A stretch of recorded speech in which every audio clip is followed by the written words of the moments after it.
Welcome to J shorts. ಈ ವಿಡಿಯೋದಲ್ಲಿ ನಾವು ನಮ್ಮ ಭಾರತ ದೇಶದಲ್ಲಿ ಕೋಲ್ ಪ್ರೊಡ್ಯೂಸಿಂಗ್ ಸ್ಟೇಟ್ಸ್ ಅಂದರೆ ಅತಿ ಹೆಚ್ಚು ಕಲ್ಲಿದ್ದಲನ್ನು ಉತ್ಪಾದನೆ ಮಾಡ್ತಕ್ಕಂಥ ಟಾಪ್ 10 ರಾಜ್ಯಗಳು ಯಾವ್ದ್ಯಾವುದು ಅಂತ ಡಿಸ್ಕಸ್ ಮಾಡೋಣ.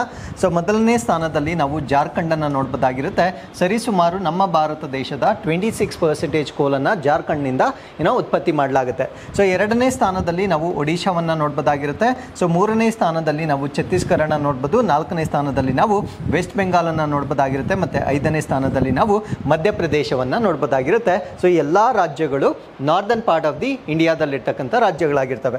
ಸೊ ಆರನೇ ಸ್ಥಾನದಲ್ಲಿ ನಮ್ಮ ಸೌತಲ್ಲಿರ್ತಕ್ಕಂಥ ತೆಲಂಗಾಣವನ್ನು ನೋಡ್ಬೋದಾಗಿರುತ್ತೆ. ಸೊ ಏಳನೇ ಸ್ಥಾನದಲ್ಲಿ ಮಹಾರಾಷ್ಟ್ರ, ಎಂಟನೇ ಸ್ಥಾನದಲ್ಲಿ ಬಿಹಾರ್, ಒಂಬತ್ತನೇ ಸ್ಥಾನದಲ್ಲಿ ಆಂಧ್ರ ಪ್ರದೇಶ ಮತ್ತು 10ನೇ ಸ್ಥಾನದಲ್ಲಿ ಉತ್ತರ ಪ್ರದೇಶವನ್ನು ನೋಡ್ಬೋದಾಗಿರುತ್ತೆ. ಸೊ ನಮ್ಮ ದಕ್ಷಿಣ ಭಾರತದ ಕೇವಲ 2 ರಾಜ್ಯಗಳಲ್ಲಿ ನಾವು ಟಾಪ್ 10ನಲ್ಲಿ ಕಲ್ಲಿದ್ದಲನ ಉತ್ಪಾದನೆ ನೋಡ್ಬೋದಾಗಿರುತ್ತೆ. ಒಂದು ತೆಲಂಗಾಣ ಆಗಿರುತ್ತೆ, ಇನ್ನೊಂದು ಆಂಧ್ರ ಪ್ರದೇಶವಾಗಿರುತ್ತೆ. Thank you.